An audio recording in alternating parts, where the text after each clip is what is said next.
My YouTube family, welcome back to my new video. और आज की वीडियो में हम डिस्कस करने वाले हैं एनसीईआरटी क्लास 6 का सेकंड चैप्टर, जिसका नाम है ग्लोब, अक्षांश और देशांतर। आज हम अक्षांश और देशांतर को क्लास 6 के हिसाब से बहुत अच्छे से जानेंगे, क्योंकि आपको ज़्यादातर हर एक चीज़ के बारे में पता होता है, लेकिन जब हम एनसीईआरटी पढ़ते हैं तो उसमें कुछ ज़्यादा डीप देखने को मिलता है। वैसे तो मोटे तौर पर देखें तो सबको पता होता है, जो रेखाएँ उत्तरी ध्रुव को दक्षिणी ध्रुव से मिलाती हैं, यानी कि जो खड़ी रेखाएं होती हैं उनको हम देशांतर रेखाएं, ठीक, यानी लॉन्गिट्यूडनल लाइन बोलते हैं। और जो रेखाएं हमारे ईस्ट को वेस्ट से मिलाती हैं उनको हम क्या बोलते हैं, वो बोलते हैं लैटिट्यूड लाइन्स, यानी कि अक्षांश रेखाएं। तो जो खड़ी हैं वो देशांतर रेखाएं हैं, जिससे हम मानक समय निकालते हैं, और जो पड़ी हुई हैं उनको बोलते हैं हम अक्षांश रेखाएं। इसी के बारे में आज हम क्लास 6 के हिसाब से पढ़ेंगे कि इसमें क्या दिया गया है। इससे पहले हम पढ़ चुके हैं चैप्टर नंबर 1। जिसने भी नहीं पढ़ा है वो जाके प्लेलिस्ट में चेक कर सकता है और अपना पढ़ सकता है, ठीक है। ये है हमारा ग्लोब। इसमें अगर हम देखें तो ये ग्लोब है, ये इसमें बीच में एक काल्पनिक रेखा दी गई है। इसमें जो हमें दिखाई दे रही है वो हमने कल्पना के हिसाब से ही बनाई है, बाकी पृथ्वी में ऐसी कोई लाइन नहीं दिखाई देती। जहाँ पर भी ये टिका हुआ है, इसके दोनों पोल उत्तरी ध्रुव और दक्षिणी ध्रुव, इसको मिलाने वाली रेखा को हम एक्सिस बोलते हैं, यानी इसकी अक्ष। जब भी कभी पृथ्वी अपनी एक्सिस पर घूर्णन करती है तो उसको घूर्णन, और जब दूसरी किसी चीज़ के चक्कर लगाती है तो हम उसको परिक्रमा बोलते हैं। अब इसको स्टार्ट करते हैं, पढ़ते हैं, देखते हैं इसमें क्या दिया गया है। पिछले अध्याय में आप पढ़ चुके हैं कि हमारी पृथ्वी गोलाकार नहीं है, यह उत्तर और दक्षिणी ध्रुव पर थोड़ी चपटी, बीच में थोड़ी सी उभरी हुई है। क्या आप कल्पना कर सकते हैं कि यह कैसी दिखती है? इस संबंध में जानकारी प्राप्त करने के लिए आप अपनी कक्षा में सावधानीपूर्वक ग्लोब को देखिए। आपके सामने ग्लोब है, आप इसको देख सकते हैं। ग्लोब पृथ्वी का छोटा रूप है और एक वास्तविक मॉडल है, यानी कि वास्तविक प्रतिरूप है। ग्लोब बहुत प्रकार के होते हैं। अब बहुत प्रकार के कैसे होते हैं, यानी कि कई प्रकार के आकार प्रकार के होते हैं। बड़े ग्लोब, जिनको आप एक जगह से दूसरी जगह नहीं ले जा सकते। पॉकेट ग्लोब होते हैं, जो पॉकेट में रखने में आसानी से होते हैं, ठीक है। गुब्बारे जैसे भी होते हैं, जिनको जब आप हवा भर देते हो तो आसानी से आप उनको एक जगह से दूसरी जगह ले जा सकते हो, तो वे पोर्टेबल ग्लोब होते हैं, ठीक। उसी प्रकार इनको घुमाया भी जा सकता है। ग्लोब स्थिर नहीं होते हैं, इनको इस प्रकार घुमाया जा सकता है जैसे कुम्हार का पहिया लट्टू घुमाता है। ग्लोब पर देश दिए होते हैं, महाद्वीप दिए होते हैं, महासागर को उनके सही आकार में दिखाया गया है। जैसे कि आप देख सकते हैं, ये क्या है, जो नीला नीला है, ये महासागर को दिखा रहा है। ये जो है, ये स्थल रूप को प्रकृति कर रहा है। ये महाद्वीप हैं, कुछ देशों के भी इसको प्रतिरूप दिया गया है, ठीक है। अब हम आगे देखते हैं क्या है। अब अगर आपको कुछ करके सीखना है तो आप इन बहन जी से सीख सकते हैं। ये बता रही हैं, एक बड़ा सा गोलाकार आलू लें और गेंद लें, स्वेटर बुनने वाली सिलाई को इसके अंदर घुसा दें। यह सिलाई ग्लोब पर दर्शाए गए अक्ष के अनुरूप है। अब आप इस आलू या गेंद को उसके अक्ष के बाएं से दाएं घुमाएंगे तो आपको ग्लोब की तरह मिलेगा, ठीक है। अब है हमारा, पृथ्वी के समान किसी गोले पर किसी बिंदु की स्थिति का वर्णन करना कठिन है। अब प्रश्न यह उठता है कि इस पर किसी स्थान की स्थिति कैसे बताई जा सकती है। इसके लिए हमें कुछ बिंदुओं का या रेखाओं का संदर्भ की आवश्यकता होती है। आप देखेंगे कि सुई गुलाब में झुकी हुई अवस्था में, ग्लोब में झुकी हुई अवस्था में स्थित होती है, यानी लगभग तिरछी, ऐसे हल्की सी, जिसको हम क्या बोलते हैं, अक्ष बोलते हैं, यानी कि एक्सिस बोलते हैं, पृथ्वी की धुरी, ठीक। जो झुकी हुई अवस्था में सुई होती है उसको हम बोलते हैं अक्ष। ग्लोब पर वे दो बिंदु जिनसे होकर सुई गुजरती है, यानी कि यहाँ से और यहाँ तक, उसको बोलते हैं उत्तर और दक्षिणी ध्रुव। ग्लोब को सुई के चारों ओर पृथ्वी की भांति पश्चिम से पूर्व की ओर घुमाया जा सकता है। तो इसको हम देखें तो ये लाइन बहुत इंपॉर्टेंट है। पृथ्वी किस दिशा से किस दिशा की ओर घूमती है, तो पश्चिम से पूर्व की ओर घूमती है, ठीक। लेकिन ये याद रखें, दोनों में एक अंतर है। पृथ्वी पर वास्तविक में ऐसी कोई सुई नहीं होती। ये हमने अपनी सहूलियत के लिए, समझने के लिए बनाया है कि दोनों ध्रुव को मिलाएं तो वो अपनी एक्सिस पर घूमती है, लेकिन रियल में ऐसी कोई सुई होती नहीं है, ठीक है। ये अपने एक्सिस पर चारों ओर घूमती है, जो एक क्या है, काल्पनिक रेखा है। और अन्य काल्पनिक रेखा भी ग्लोब को दो बराबर भागों में बांटती हैं, ठीक है। अब ये सारी काल्पनिक रेखाएं हैं, जैसे अक्ष है, ये भी काल्पनिक रेखा है, और अक्षांश, देशांतर, ये सारी लाइनें पृथ्वी पे है नहीं, लेकिन ये वैज्ञानिकों ने, जो हमारे भूगोलवेत्ता हैं, उन्होंने इसका वर्णन किया है, इसको डिस्क्राइब किया है, इसलिए उन्होंने इसका अक्षांश और देशांतर और अक्षांश का वर्णन किया है। तो अब हम इसको देखते हैं कि किस प्रकार ये किया है। जो पृथ्वी को दो बराबर भागों में बांटता है उसको हम बोलते हैं विषुवत। आप देख सकते हैं, ये है विषुवत रेखा, ठीक, नॉर्थ और साउथ, यानी उत्तर और दक्षिण के बीच में जो है ये है हमारी विषुवत रेखा। इसको हम 0 डिग्री भी बोलते हैं। इसके ऊपर चढ़ने पर भी ऐसी 20 degree north, 40 degree north, 80 degree, 60 degree north, ऐसे ही इसके अपोजिट में 20 साउथ, 40 साउथ, है ना, ये सारी चीज़ें देखने को मिलती हैं। अब इसके बारे में पढ़ते हैं। विषुवत व्रत आपने जाना क्या होता है, जो पृथ्वी को 2 बराबर भागों में बांटता है। पृथ्वी के उत्तर में स्थित आधे भाग को उत्तरी गोलार्ध, यानी जो पृथ्वी है इसके बीच आधे भाग को हम नॉर्थ वाले को क्या बोलेंगे, उत्तरी गोलार्ध। ये दोनों बराबर के आधे भाग हैं इस प्रकार, और जो साउथ वाला है उसको हम दक्षिणी गोलार्ध बोलेंगे, और दोनों ही क्या हैं, बराबर के हैं। इस प्रकार जो विषुवत व्रत है पृथ्वी पर एक काल्पनिक व्रत बनाती है, यानी लगभग पृथ्वी के चारों ओर ऐसे करके एक काल्पनिक व्रत बनाती है ये बीचों बीच, जिसको हम विषुवत व्रत बोलते हैं। और जिससे ऊपर या नीचे की तरफ काउंट करते हैं क्या, नॉर्थ पोल और साउथ पोल, यानी उत्तरी ध्रुव और दक्षिणी ध्रुव को। यह पृथ्वी पर विभिन्न स्थानों की स्थिति बताने का सबसे महत्वपूर्ण संदर्भ बिंदु है। विषुवत व्रत से ध्रुवों तक स्थित सभी समांतर व्रत को हम अक्षांश या समांतर रेखाएं कहते हैं। जो भी विषुवत व्रत के समांतर रेखाएं हम खींचेंगे, दक्षिण में खींचें या उत्तर में, उनको हम क्या बोलेंगे, समांतर रेखाएं या अक्षांश रेखाएं। अक्षांशों को हम अंश में मापते हैं, जैसे कि 20 degree north, 40 degree north, 60 degree north, 80 degree north, ठीक। फिर है हमारा उत्तरी ध्रुव।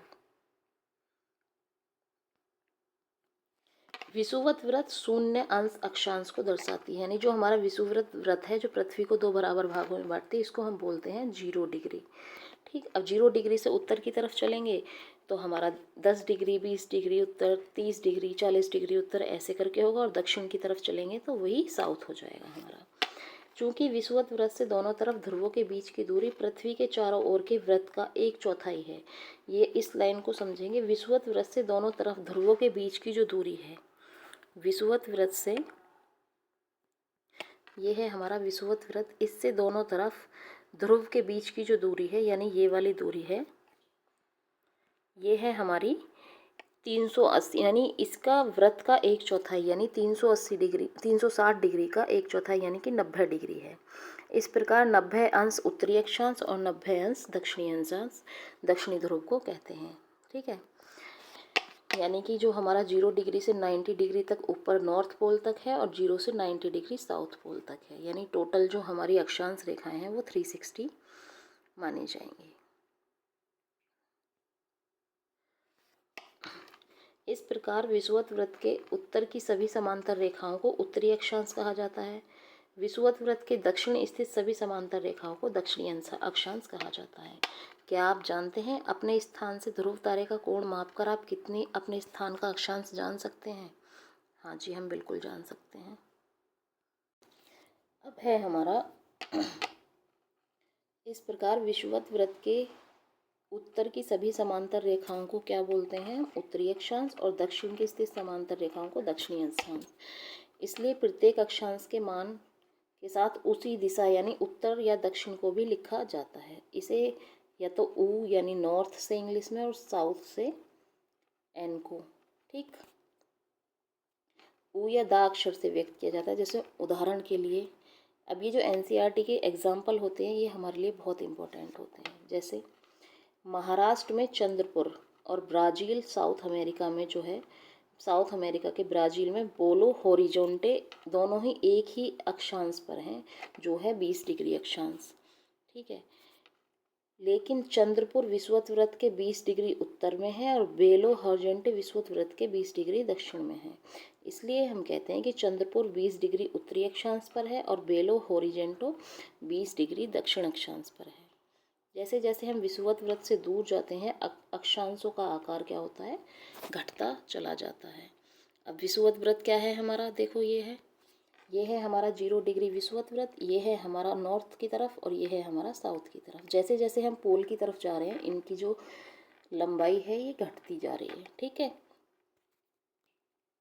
अब है हमारे लिए, ये है हमारा महत्वपूर्ण अक्षांश और ताप कटिबंध, यानी कि ताप कटिबंध दिया हुआ है। ये हमारा टेम्परेचर जोन जो होता है, कहाँ से कहाँ तक क्या टेम्परेचर है। अब इसको पढ़ेंगे एक बार। जैसे 0 डिग्री अक्षांश है हमारी ये विषुवत व्रत, तो इसके 23.5 डिग्री नॉर्थ और 23.5 डिग्री जो हमारा साउथ है उसको हम बोलते हैं उष्ण कटिबंध, यानी यहाँ पर सूर्य की किरणें सीधी पड़ती हैं, यहाँ पे गर्मी सबसे अधिक पाई जाती है। फिर अगर हम ऊपर चलेंगे 23.5 से 66.5 के बीच में नॉर्थ में, उसको बोलते हैं उत्तरी शीतोष्ण कटिबंध। ठीक, और 23.5 डिग्री नॉर्थ को बोला जाता है कर्क रेखा, और 23.5 डिग्री साउथ को बोला जाता है मकर रेखा। सेम चीज़ उत्तरी में अगर 23.5 उत्तर से 66.5 उत्तर के बीच चलेंगे तो हमको यहाँ मिलता है उत्तरी शीतोष्ण कटिबंध, जहाँ पर सूर्य का प्रकाश नहीं पहुँच पाता। फिर मिलता है हमें यहीं पर दक्षिणी शीतोष्ण कटिबंध। ठीक है, सेम प्रोसेस। और उस लास्ट में हमें मिलता है उत्तरी शीत और दक्षिणी शीत कटिबंध, जहाँ बिल्कुल बर्फ़ पड़ती है हमेशा। ठीक है, अब हम आगे की तरफ चलते हैं। ये हमने देखा कि कहाँ पर कैसा ताप कटिबंध है। अब है हमारी महत्वपूर्ण अक्षांश रेखाएं या समांतर रेखाएं। विषुवत वृत्त को 0 डिग्री, उत्तरी ध्रुव को 90 डिग्री नॉर्थ और साउथ को हम 90 डिग्री साउथ के अतिरिक्त 4 महत्वपूर्ण अक्षांश या समांतर रेखाएं और भी हैं जो हमको याद रखनी है। अब वो कौन कौन सी हैं अभी देखते हैं। हमने पढ़ा था उत्तरी गोलार्ध में कर्क रेखा को 23.5 डिग्री उत्तर, दक्षिणी गोलार्ध में मकर रेखा को 23.5 डिग्री दक्षिण और विषुवत वृत्त के 66.5 डिग्री उत्तर में उत्तर ध्रुव वृत्त और विषुवत रेखा के 66.5 डिग्री साउथ में दक्षिणी ध्रुव वृत्त है। तो ये अक्षांश रेखाओं के महत्वपूर्ण कुछ अक्षांश हैं जो पेपर में पूछ लिए जाते हैं कि कर्क रेखा को कौन से अंश पे मापा जाता है।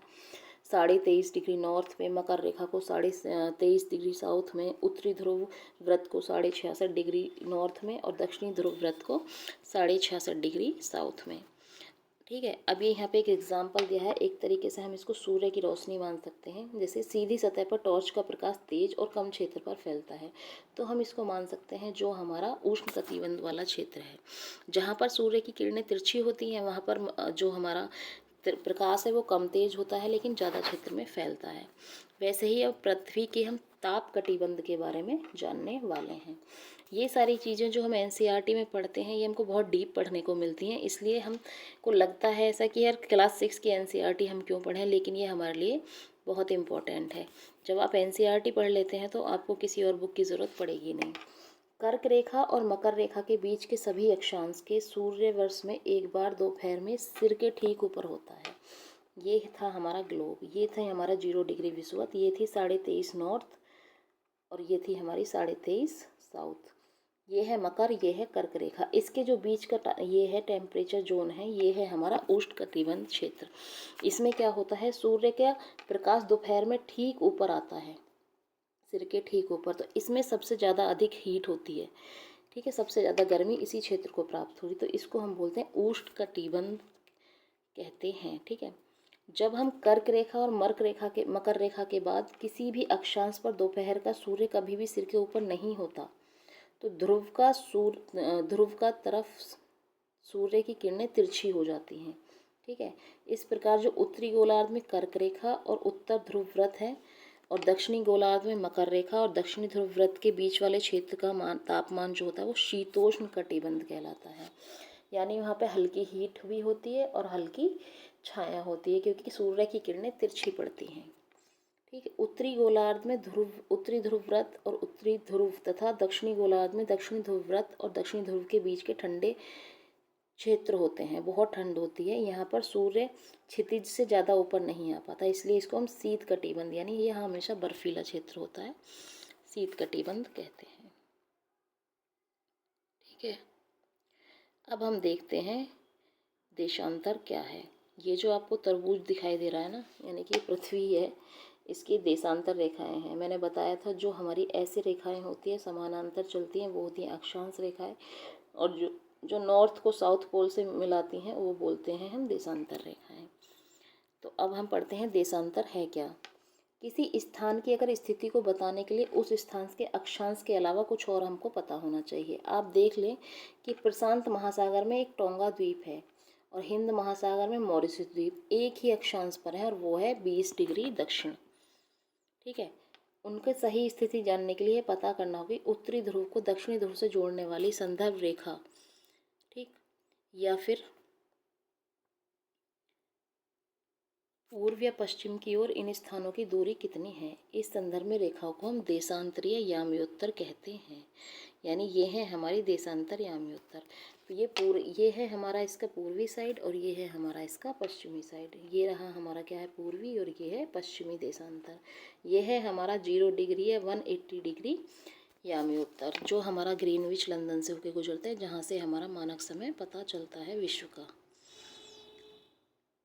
अब पढ़ते हैं हम इसके बारे में। देशांतर याम्योत्तर कहते हैं, ये तो हमको पता चल गया। उनके बीच की दूरी को देशांतर के अंशों में मापा जाता है। प्रत्येक अंश को मिनट में और मिनट को सेकंड में विभाजित किया जाता है। ये अर्धवृत्त हैं। उनके बीच की दूरी ध्रुवों की तरफ बढ़ने पर घटती जाती है, यानी कि जैसे जैसे आप देखेंगे, यहाँ पे देखें, जैसे ये हमारा देशांतर रेखाएं हैं, तो आप इनके यहाँ पे जो डिस्टेंस है बहुत ज़्यादा है, लेकिन अगर ध्रुवों की तरफ देखेंगे तो इन रेखाओं के बीच की दूरी क्या हो रही है, घट रही है। ठीक है, तो इनकी जो बीच की दूरी है वो घटती जाती है और ध्रुवों पर जाकर इनकी जो दूरी है वो शून्य हो जाती है। ये अर्धवृत्त है, उनके बीच की दूरी ध्रुव की तरफ बढ़ने पर घटती जाती है, ध्रुवों पर शून्य हो जाती है, जहाँ सभी देशांतरीय याम्योत्तर आपस में मिलती हैं। अब ये कुछ आपको करके सीखने के लिए बोल रही हैं। एक वृत्त खींचिए, मान लीजिए कि प्रमुख याम्योत्तर इसे 2 बराबर भागों में बांटती है, पूर्वी गोलार्ध, पश्चिमी गोलार्ध, और जो हमारी अक्षांश रेखा है पृथ्वी को उत्तरी गोलार्ध और दक्षिणी गोलार्ध में बांटती है। ठीक है, तो इसका गोलार्ध का रंग कर नामांकन कीजिए। उसी प्रकार दूसरा वृत्त खींचिए जिसे विषुवत वृत्त 2 बराबर भागों में बांटे, उत्तरी गोलार्ध और दक्षिणी गोलार्ध। तो अब हम देखते हैं आगे। अक्षांश समांतर रेखाओं से भिन्न सभी देशांतरीय याम्योत्तर की लंबाई समान होती है, यानी कि जो अक्षांश रेखाएं हैं हमारी, उनके अलावा जो सभी इस देशांतर याम्योत्तर हैं उनकी लंबाई होती है समान, लेकिन उनके बीच की दूरी ध्रुवों की तरफ जाने पर घटती चली जाती है। इसलिए इन्हें सिर्फ मुख्य संख्याओं में व्यक्त करना कठिन था। तब सभी देशों ने निश्चय किया कि ग्रीनविच यानी ग्रीनिच, जहाँ ब्रिटिश राजकीय वेधशाला है, उससे गुजरने वाली याम्योत्तर से पूर्व के और पश्चिम की ओर गिनती शुरू की जाएगी। यानी कि एक लाइन हमने मानी 180 डिग्री याम्योत्तर, जिसकी तरफ हम ईस्ट और वेस्ट को काउंट करेंगे, और जो कहाँ से गुजरती है, वो गुजरती है हमारी ग्रीनविच लंदन से, ब्रिटिश से। ठीक, इससे गुजरने वाली याम्योत्तर से पूर्व और पश्चिम की ओर गिनती शुरू की जाएगी। इस याम्योत्तर को प्रमुख याम्योत्तर कहते हैं। इसका मान या तो 0 डिग्री देशांतर है तथा यहाँ से हम 180 डिग्री पूर्व या 180 डिग्री पश्चिम तक गणना करते हैं। प्रमुख याम्योत्तर और 180 याम्योत्तर मिलकर पृथ्वी को 2 समान भागों में, यानी कि पूर्वी गोलार्ध और पश्चिमी गोलार्ध में विभक्त करती हैं। इसलिए किसी स्थान के देशांतर के आगे पूर्व के लिए पूर्व और पश्चिम के लिए पा का उपयोग किया गया है। जैसे कि ये है 0 डिग्री प्रमुख याम्योत्तर, ये है पूर्वी गोलार्ध, इसके तरफ ये है पश्चिमी गोलार्ध। ये जो बीच में पड़ी हुई लाइन है, ये है हमारा 0 डिग्री विषुवत के ऊपर उत्तरी गोलार्ध और दक्षिणी गोलार्ध। तो पूर्वी गोलार्ध में 30 डिग्री ईस्ट, 60 डिग्री ईस्ट, ऐसे ही करके क्या है 180 तक है। यानी देशांतर संख्या कितनी है, 360। अब है हमारा, अब ग्लोब पर अक्षांश समांतर रेखा और देशांतरी रेखाओं के बीच ग्रिड को देखो। ये ग्रिड बन गया किसका, अक्षांश रेखाओं का और देशांतर रेखाओं का। अगर आपको किसी स्थान के अक्षांश और देशांतर की सही जानकारी है तो ग्लोब पर आप उसका सही पता लगा सकते हैं उस स्थान का। जैसे उदाहरण के लिए असम में जो धुबरी है वो हमारी 26 डिग्री नॉर्थ अक्षांश, यानी कि 26 डिग्री नॉर्थ अक्षांश क्या है ये, और 90 डिग्री पूर्वी देशांतर। अगर 90 डिग्री पूर्वी देशांतर हम मानेंगे तो इधर की तरफ चलने पर यहाँ मिलेगा। अब तो यहाँ पे देशांतर और यहाँ पे अक्षांश दोनों पे जहाँ मिलेंगे वही उसकी सही स्थिति होगी। यानी कि जब उस बिंदु को देखें तो ये रेखाएं एक दूसरे को काटती हैं। यह बिंदु धुबरी की सही स्थिति को समझाएगा। ये एग्जाम्पल है, यही वही है जो मैंने अभी बताया आपको। अब ये है टाइम जोन हमारा, आप देख सकते हैं। जैसे ये है हमारी ग्रीनविच लाइन जो इंग्लैंड की ग्रीनविच से निकलती है, 0 डिग्री देशांतर या याम्योत्तर। इसके जब हम इधर चलेंगे तो हमारा जो है वो टाइम जुड़ेगा, और इसके जब हम इधर पश्चिम में चलेंगे तो हमारा टाइम क्या होगा, घटता चला जाएगा। ठीक है, हम इंग्लैंड के किस तरफ हैं, हम भारत है हमारा ये यहाँ, तो हम इंग्लैंड से 5.5 घंटे आगे का समय है हमारे यहाँ का। अगर हमारे यहाँ मान लो यहाँ पे अगर 12 बजे हुए हैं दोपहर के, तो हमारे यहाँ लगभग 7:30 बज रहे होंगे शाम के। ठीक है, जब भी कभी वहाँ दोपहर में कोई मैच होता है, कुछ भी होता है, तो हमारे यहाँ वो शाम की टाइमिंग में होता है। जैसे जैसे ग्रीनविच की तरफ से पूर्वी या फिर हम पश्चिमी की तरफ चलते हैं तो हमारा टाइम बढ़ता घटता रहता है। अब इसका आप अच्छे से देख सकते हैं, जैसे ये है हमारी अंतर्राष्ट्रीय तिथि रेखा। ठीक, जो कि पश्चिम की तरफ चलेंगे तो 12 घंटे आगे और पूर्व की तरफ चलेंगे तो 12 घंटे पीछे हो जाती है। देशांतर और समय, इसका क्या संबंध है देशांतर और समय का? एक सेकंड देखते हैं भी कितना बचा है। देशांतर और समय है, हाँ मानक समय क्यों लेते हैं। हाँ थोड़ा सा ही है, बस होने वाला है, यानी 2 पैराग्राफ हैं तो इसको हम कर लेते हैं, दूसरी वीडियो की ज़रूरत नहीं पड़ेगी। समय को मापने का सबसे अच्छा साधन पृथ्वी, चंद्रमा, ग्रह की गति होती है। सूर्योदय और सूर्यास्त रोज होता है। स्वाभाविक है कि यह पूरे विश्व में समय निर्धारण का सबसे अच्छा साधन है। स्थानीय समय का अनुमान सूर्य के द्वारा बनने वाली परछाई से लगाया जा सकता है, जो दोपहर में सबसे छोटी परछाई बनती है और सूर्योदय और सूर्यास्त के समय सबसे लंबी परछाई बनती है। ग्रीनविच पर स्थित प्रमुख यामी पर सूर्य जिस समय आकाश में सबसे ऊंचे बिंदु पर होगा, उस समय यामी पर स्थित सभी स्थानों पर दोपहर होती है। यानी जब ग्रीनविच पर स्थित जो हमारा प्रमुख यामी है, यानी कि जो 0 डिग्री है, जब सूर्य आकाश में सबसे टॉप पे होता है, उस समय यामी के सभी स्थान पर, यानी जो 0 डिग्री देशांतर है वहाँ पर सभी स्थानों पर दोपहर होती है। पृथ्वी पश्चिम से पूर्व की ओर चक्कर लगाती है। वे स्थान जो ग्रीनविच के पूर्व में है उनका समय ग्रीनविच समय से आगे होगा और जो पश्चिम में है उनका समय पीछे होगा। तो हमने देखा था कि जो हमारी 0 डिग्री से भारत क्या है, पूर्व की तरफ है, तो हमारा जो वहाँ से टाइम है 5.5 घंटे आगे है। और इधर की तरफ अगर देखें, अमेरिका की तरफ अगर जाएंगे तो वहाँ से हमारा टाइम घटेगा, पीछे की तरफ होगा। समय के अंतर के दर की गणना निम्नलिखित विधि से की जा सकती है। जैसे पृथ्वी लगभग 24 घंटे में अपने एक्सिस पर 360 डिग्री घूम जाती है। ये जैसे हमने काल्पनिक रेखा मानी थी, उत्तरी ध्रुव और दक्षिणी ध्रुव को मिलाने वाली, तो ये क्या है, पृथ्वी की धुरी है। ये अपने एक्सिस पर घूमने में पूरे 24 घंटे लेती है और 24 घंटे में पूरा 360 घूम जाती है। यानी कि अगर देखा जाए तो एक तरीके से अगर 24 घंटे में 360 घूम रही है तो ये लगभग 1 घंटे में कितना होगा, 15 डिग्री घूम जाएगी। जब 1 घंटे में 15 डिग्री घूमेगी तो 4 मिनट में कितना घूमेगी, यानी कि 1 घंटा यानी 60 मिनट। 60 मिनट में अगर 15 डिग्री है तो 4 मिनट में कितना होगा, 1 डिग्री घूम जाएगी। तो 4 मिनट में जो पृथ्वी है वो 1 डिग्री घूम जाती है। इस प्रकार जो ग्रीनविच में दोपहर के 12 बजते हैं, तब ग्रीनविच से 15 डिग्री पूर्व में समय क्या होगा, 15 गुणा 4 यानी कि 60 मिनट, अर्थात ग्रीनविच के समय से 1 घंटे आगे का समय। 4 मिनट में 1 डिग्री घूमती है। ठीक है, और मान लिया ग्रीनविच में क्या बजे हैं, 12 बजे हुए हैं। अगर हम पूर्व की तरफ चलेंगे तो क्या होगा, हमारा 15 डिग्री घूमने में कितना टाइम लेगी, जाहिर सी बात है कितना लेगी, 60 मिनट। क्योंकि जब 1 डिग्री घूमने में 4 मिनट ले रही है तो 15 डिग्री में कितना लेगी, 60 मिनट, और 60 मिनट यानी 1 घंटा, तो हमारा ग्रीनविच से 1 घंटा समय आगे हो जाएगा। और वहाँ पे दोपहर का क्या बज रहा होगा, 1 बज रहा होगा। लेकिन ग्रीनविच से अगर 15 डिग्री पश्चिम का समय लें तो 1 घंटा पीछे होगा, यानी कि वहाँ पर सुबह के 11 बज रहे होंगे। ठीक है, और उस समय 180 डिग्री पर मध्य रात्रि होगी। किसी भी स्थान पर जब सूर्य आकाश में अपने उच्चतम बिंदु पर होता है तो दोपहर में उस समय घड़ी के दिन के 12 बजते हैं। इस प्रकार घड़ी के द्वारा दिखाया गया उस स्थान का स्थानीय समय होगा कि देशांतर यामी उत्तर में सभी स्थानों का स्थानीय समय समान होता है। अब बात करते हैं हम मानक समय क्यों मानते हैं। मानक समय है क्या, अलग अलग यामी उत्तर पर स्थित स्थानों के स्थानीय समय में अंतर। जैसे ये है हमारा भारत, अभी तक हम विश्व की बात कर रहे थे। जो हमारा मानक समय था, यानी जो 0 डिग्री यामी उत्तर था, वो हमने कहाँ से लिया था, ग्रीनविच से लिया था, और उसके ईस्ट में चलने पर 5.5 घंटे भारत का समय बढ़ रहा था। ठीक है, अगर हम इसके डिग्री देखें तो हम इसे निकाल सकते हैं आसानी से।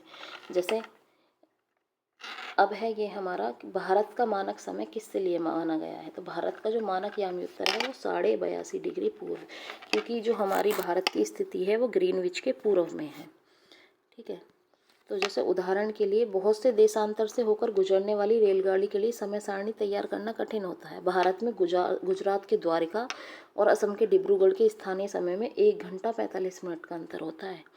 ठीक है, इसलिए ये जरूरी है कि देश के मध्य भाग से होकर गुजरने वाली किसी भी यामी के स्थानीय समय को देश का मानक समय माना जाए।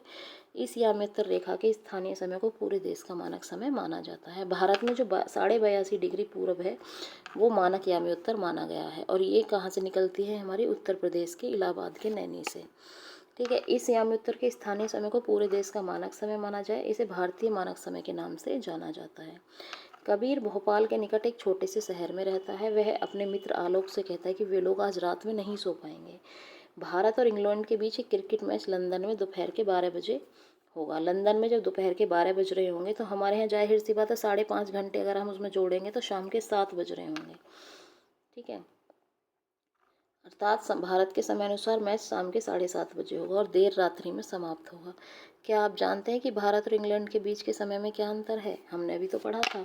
ठीक है, तो भारत ग्रीनविच के 82.5 पूरब में है। यहाँ का समय ग्रीनविच से 5.5 घंटे आगे है। जब लंदन में दोपहर के 2 बजेंगे तो यहाँ शाम के 7:30 बजेंगे। कुछ देशांतरी का विस्तार अधिक होता है जिसके कारण एक से अधिक मानक समय अपनाए गए हैं। उदाहरण के लिए रूस में 11 मानक समय को अपनाया गया है। तो 11 टाइम जोन है, सबसे ज़्यादा कहाँ है? रूस में। पृथ्वी को 1-1 घंटे वाले 24 समय जोन में बांटा गया है। इस प्रकार प्रत्येक समय क्षेत्र 15 डिग्री देशांतर तक के क्षेत्र को घेरे हुए है। ठीक है, अब हमने ये इसके क्वेश्चन आंसर हैं। प्रमुख यामी का मान क्या है? तो इसका मान है 0 डिग्री। शीत कटिबंध किसके नज़दीक पाया जाता है? तो किसके ध्रुवों के नज़दीक। देशांतरों की कुल संख्या कितनी होती है? 360। दक्षिण ध्रुव व्रत स्थित है किसमें? दक्षिणी गोलार्ध में। ग्रिड किसका जाल है? अक्षांश और देशांतर रेखाओं का। मकर रेखा 23.5 डिग्री उत्तर में है। भारत का मानक यामी उत्तर क्या है? 82.5 डिग्री ईस्ट है। 0 डिग्री यामी उत्तर को हम मानक यामी उत्तर भी कहते हैं। देशांतर के बीच की दूरी ध्रुवों की तरफ घटती जाती है। उत्तर ध्रुव व्रत उत्तर गोलार्ध में है।